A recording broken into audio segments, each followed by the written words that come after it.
Sumunod, ito yung pinagmamalaki ko. We are the only one in the country that won the United Nations Public Service Award in Medellin, Colombia. Okay. So, ano po ito? Anong naging basihan doon? Ito po yung Therapy Education of Children with Handicap. Alam mo, yung ating mga bata na handicapped, lalo na of the poorest of the poor, kawawa. Yes. Dahil isipin mo yung developmental pediatrician. Ito yung mag-a-assess kung ang bata ay speech delay o siya may autism. Alam nyo, napakamahal po niyan. Hindi kaya. Consultation pa lang, mahal Yes. na. And it's very limited din po ang ating mga experts.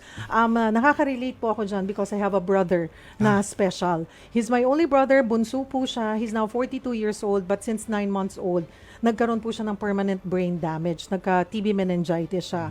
So now he's bedridden. And ang dami ko rin nakilala na may talagang hirap po sila.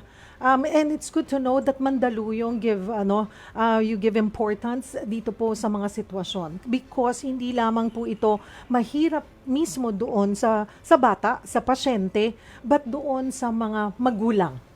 At ang mabigat, Cheryl, yung talagang sabihin na nating mga mahihirap nating kababayan.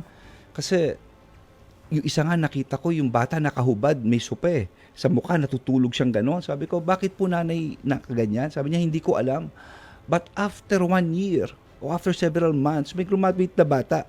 Benedictine Abbey School, parang Mandy, I forgot the name. Pero parehong silang sakit. Ito, first honor.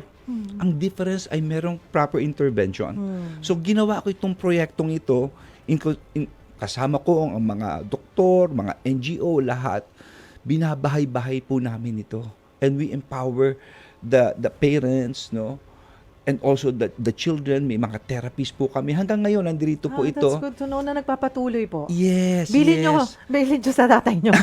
Keep order, Yes, yes. So, yeah, so it became the template for third world countries. Ito po in-acknowledge ng United Nations. We were awarded, the Philippines was awarded this Public Service Award sa UN, sa Colombia.